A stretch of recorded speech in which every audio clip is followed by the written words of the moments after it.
All right, y'all are done. What is it like to be back here at this circus here as a head coach?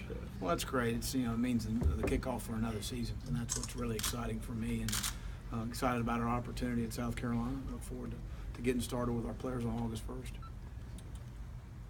What's a realistic expectation for Jake Bentley to come in and compete for the job? He's got obviously some knowledge of the system because of who his dad is, but is it realistic that he can compete for that job right away?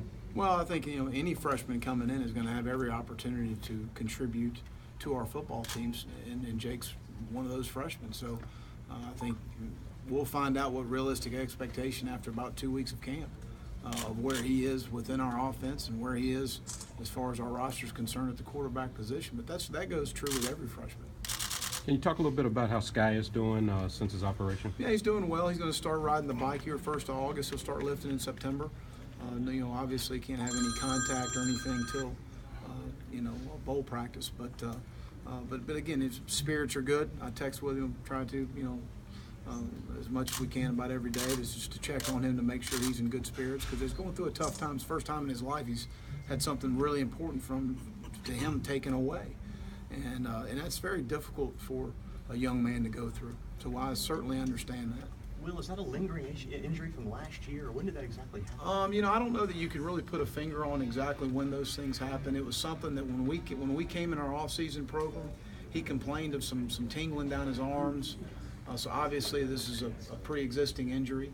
We wanted to calm it down a little bit. We gave it a couple injections to see if the herniated disc actually grew a little bit, and it became cumbersome for him to be able to move around in strength levels, and so that's when they decided to have the surgery. That's obviously a big spot. Is Holloman the guy you look to there? Well, I think TJ and Lorenz Bryant and John Walton are all three seniors, and Bryson Allen Williams is a really good football player. So those guys, and then we're going to have to draw from Sherrod Pittman. TJ Brunson's a freshman on campus, and we'll see where we go from there. As much nickel as we play, you're really playing with two linebackers most of the time. But Bryson Allen's a young man that we want to be able to use in pass rush situations as well. Coach Debo's kind of a shy, small-town kid who wasn't in the limelight much this year. What do you think this experience, being here, kind of representing the university, is maybe going to mean for his whole mentality moving forward? Well, when he's been able to stay healthy, he's been a very productive player for us this past year, and we need to keep him healthy. For us to play well offensively, he needs to have a good year. But he's a guy that really caught my eye in the all-season program, how he worked and how he went about his business. We've got a catapult system that we test a lot of things as far as the strength capacity, endurance capacity, and he was one of the highest marking guys for that system throughout the entire all-season program. I thought he had a very good spring, but he works extremely hard, and that's why he's here. How about being one of the three guys chosen to be here to represent the university, what that might mean for him as far as his overall makeup? Well, I think it says a lot to him of what I think of him as a player and his work ethic, and these three guys have made our transition as a staff very smooth.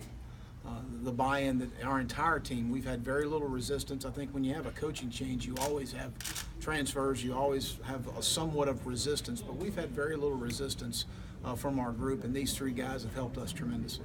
Will, given that you've got Jake and you're going to try to work Lorenzo back into the quarterback situation, is there a certain amount of time you feel like I've got to give it 2 weeks before I start thinking about it, or I've got to give it a week, or Right. could it happen faster than that? Josh, we're going to let that happen as it may. Whoever's going to help us win football games is who's going to play quarterback at South Carolina.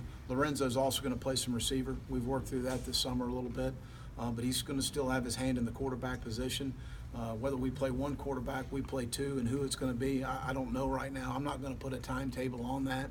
I do agree with you that you've got to, at some point in camp, narrow things down and get the snaps that the guys needs, because there's going to be a possibility one of those guys is going to be a young guy. And so, but certainly Perry and Brandon distanced himself coming out of spring to win the job. So is Lorenzo still in the starting quarterback competition? Yeah, he's still there. Now, He's still there. He's a guy that we're going to be able to use. He's a good athlete, and we need help at the receiver position. And unfortunately for him, with the injury after 4 practices, it really put him behind the 8 ball at the position. And that's an unfortunate situation for him. I hate it for him. But he's still going to be involved at quarterback. He and I have talked about it throughout the summer, and he is repping some at wideout. He is still repping in the quarterback room as well. Does he feel good about playing some wide receivers? You feel okay with that transition? He wants to help our football team. What have the conversations been like with Bobby Bentley in terms of Jake's development? Well, Bobby coaches running back, so So he Kurt does Roper, everything. he has zero to do with the quarterback position. Coach, in light of what's happening around the country. Looking good today. Hey, well, so are you. I'm good. Yeah, where'd you get that suit? Brent Skinner, actually. Yeah. I In light of- appreciate you asking, though. Hey, yeah, He well, appreciates the plug. Yeah, I noticed it. Well, in light of what's happening around the country with the shootings and the protests, is this something that you're going to discuss with the team just to? I already let them did. We had a get meeting themselves- last night. I had Sheriff Lott come in from Richland County, talk to our football team about those situations, address it from a policeman's point of view. I showed last night, my father's a historian, so I've dealt with these stories my entire life.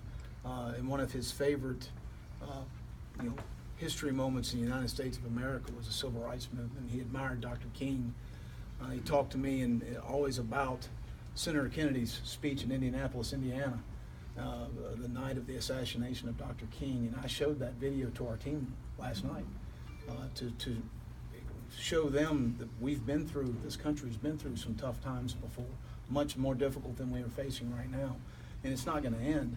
But we can polarize ourselves and separate ourselves and make this become a race or an economic or financial issue, or we can band together, and that's what we need to do.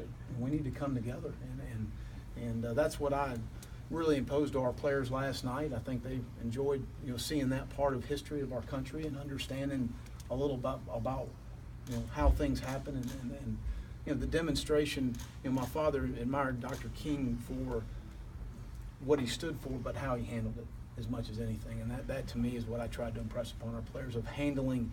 It's easy to do the right thing, and let's just handle things the right way. Do the players have anything to say about what they're feeling, their emotions now? Well, I opened it up last night, and we had some good comments about it. And obviously, I think on all fronts there's been some poor judgments, obviously. So we just need to come together and understand the big picture here and do the right thing. Several coaches have had to answer questions this week about disciplinary issues Sure. in their programs. You've had it's been very quiet. Is it just, are you lucky? Or, are you lucky, or some things that you put in place are working? No, we have a lot of things in place, just like a lot of people do. I don't know a program in the country that does not have structure involved as far as educating their players, whether it's domestic violence, whether it's addiction, the mental edge. Everyone has forms of that within their program. Every program does. At the end of the day, I think we did inherit a very good locker room. I credit Coach Spurrier and his staff for that. It's a continual education. I mean, you want to get out and brag about your players, and all of a sudden, they're 17, 18, 19-year-old young men. Somebody's going to make a mistake, and that's part of it. It's part of the education process. It's your job as a coach to try to change the behavior as best you can and alter that, and that's what we're in charge of. And a lot of times in situations, you as media people, and I respect the job you have to do, you've got to make an opinion or form an opinion, and you may not have all the information. There's one person that usually has all the information, that's the head coach. And that's the facts of it. And a lot of people don't want to recognize that and want to judge a decision based on not having all the information. But that is also your job as well, and I respect that. Whenever a team goes through a change, you always look for leaders on both sides of the ball to really help the team stay together. Like, who are those leaders on both sides of the ball for y'all? Well, two of the guys are here with me today. Mason Zandy and Marcavius Lewis are two guys that certainly have made our transition as a staff very smooth and really carried our message to our football team. And very proud of those guys and how they've handled themselves. Anybody in your incoming class, excuse me, not going to make it in for academic reasons? Right now, Akeem Cooperwood's the only one, and he's finishing up a class and should be there August 1st. How has the summer gone for both the team and the staff?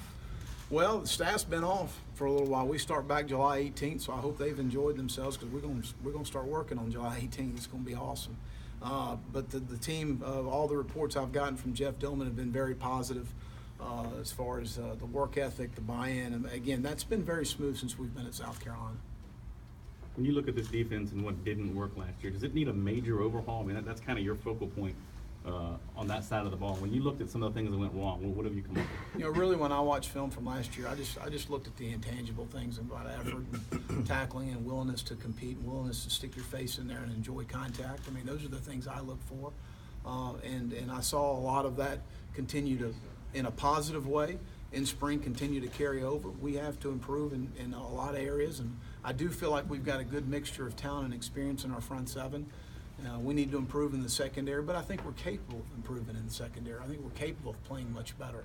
So let's get in fall camp and see what happens. We had some guys miss spring that I think can help our football team on defense especially. So let's get those guys on the field and let's see what happens. What do you remember about your last go-around through SEC Media Days a couple of years ago?